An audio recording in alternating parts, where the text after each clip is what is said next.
Good afternoon, guys. So today we're going to be looking at Chemistry 1002 Quiz 1 from Lusaka Apex Medical University. My name is Precious. I'll be stepping in for Tutor Paul. All right, so let's get into the questions. So question 1 reads, approximately how many oxygen molecules are carried by each red blood cell? Approximately how many oxygen molecules are carried by each red blood cell? So the answer for question 1 is B.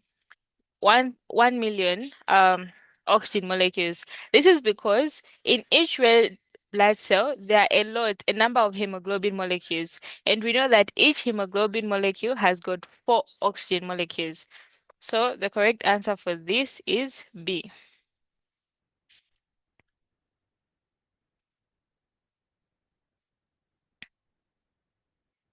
Then we go to question 2. Which of the following is the second most abundant amino acid in collagen? Which of the following is the second most abundant amino acid in collagen? So the correct answer here is B, proline.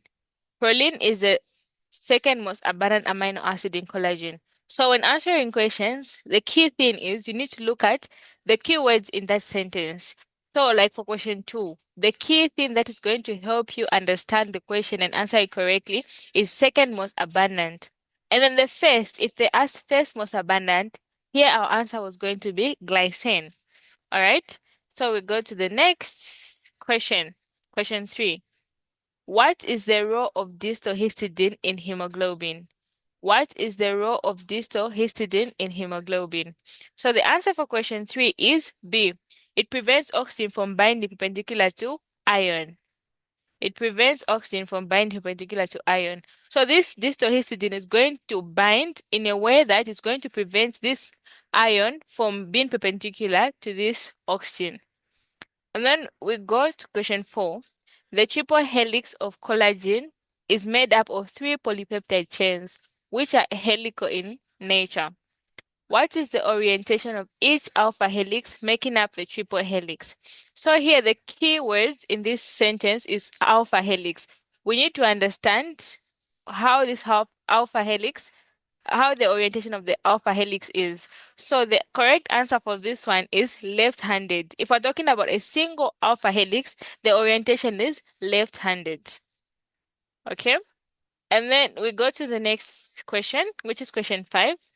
What is the overall orientation of the triple helix of collagen? So on this question, we're looking at the whole entire triple helix of collagen. Unlike the previous question where we're looking at just a single alpha helix. Here we're looking at the entire triple helix of collagen.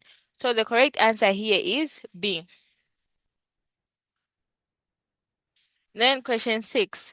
What vitamin is needed for post-translational hydroxylation of some amino acids in collagen? So the correct answer for this one is ascorbate. Ascorbate is what is needed for post-translational hydrolation. Question 7. Which of the following proteins is not directly involved in muscle contraction or relaxation? So the answer here is myoglobin. We know that myoglobin has a similar function to hemoglobin. It helps in oxygen binding in muscle, just like hemoglobin helps in oxygen binding in blood. So our correct answer there is definitely myoglobin. Question 8. What is the largest amino acid amongst the 20 standard amino acids? What is the largest amino acid amongst the 20 standard amino acids? So our answer here is A. A is the answer, which is tryptophan. So this is the abbreviation of tryptophan. So you need to understand and know the abbreviations of these amino acids because questions will be asked like this without the entire name, just requiring you to know the abbreviations. Then we go to question 9. When a particular factor shifts the oxygen binding curve to the left, what is the meaning of such a shift? So when the oxygen hemoglobin curve shifts to the left, this means it's the affinity of oxygen to that hemoglobin increases. So the answer is B, promoting promotes loading of oxygen onto hemoglobin. And then when it shifts to the right, the opposite is true. Hemoglobin, oxygen affinity to hemoglobin reduces. Okay? Then we go to question 10. Calculate the isoelectric point. So that's Pi is isoelectric point, okay? So we've been asked to calculate the isoelectric point of amino acid that has the following pK values, that is pK1, pK2, and pK3. So here what we're going to do, we're going to get pK1 and add it to pK2, pK3, then divide our answer by 2. So when you do that, you're going to have 2.2 plus 4.4, which will give you 6.6. Then when you divide it by 2, it will give you 3.3, which is D. Okay? And then we go to question 11. The amino acid in question 9 above is most likely. So because when you look at this answer in question 10, it's 3.3, and we know 3.3 is in the acidic values. So this amino acid is definitely acidic. Then we go to question 12. How do enzymes speed up the rate of a reaction? How do enzymes speed up the rate of a reaction? So here, for A, it's saying by lowering the activation energy. So when you lower the activation energy of enzymes, the reaction of a reaction is going to speed up. And then for option B, by providing multiple lower energy paths for the reaction. This is also true. So the answer for question 12 is both choices above. Okay, then we go to the next page. Which of the following amino acid has two chirocarbons? So for this one, the answer is definitely B. I'm not so good with pronunciation of these amino acids. Yeah, but that's the answer. That's the correct answer. Then question 14. Which of the following is not a feature of monosaccharides? Which of the following is not a feature of monosaccharides? So the correct answer is all can reduce copper from copper 1 to copper 2. So this one is not correct because not all monosaccharides can do this. Question 15.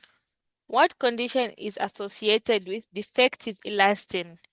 What condition is associated with defective elastin?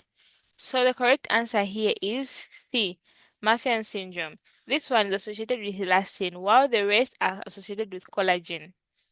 Okay, so A and B are associated with mutations in the collagen, while D is associated with vitamin C, which is also needed for collagen formation.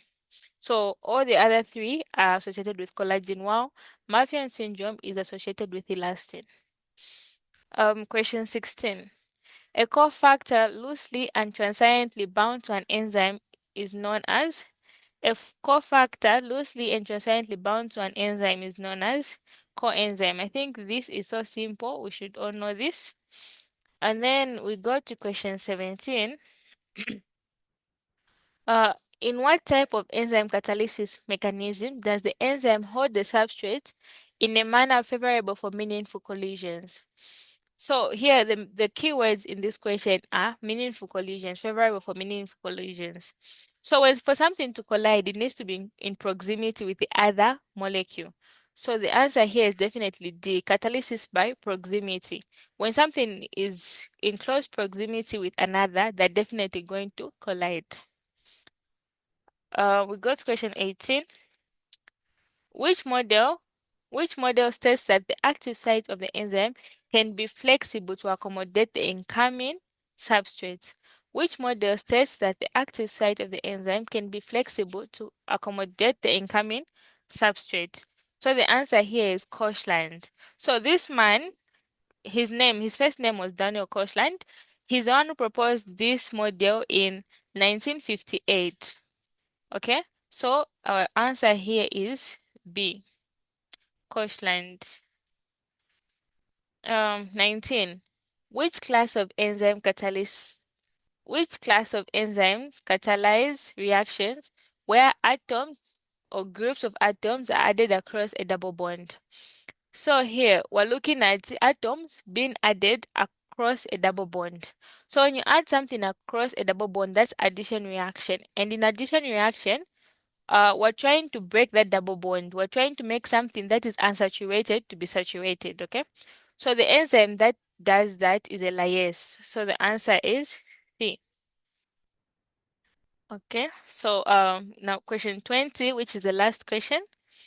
Which of the following factors that affect enzyme activity would best explain what is being seen in the graph below? So this graph here is showing a direct proportion. An increase on your y-axis on your x-axis leads to an increase on the y-axis. So the factor that does that is substrate concentration. Substrate concentration increase will lead to rate of enzyme activity increase. All right, guys, thank you for watching. If you've got any questions, please feel free to contact Tutor Poul for further explanations. Thank you so much.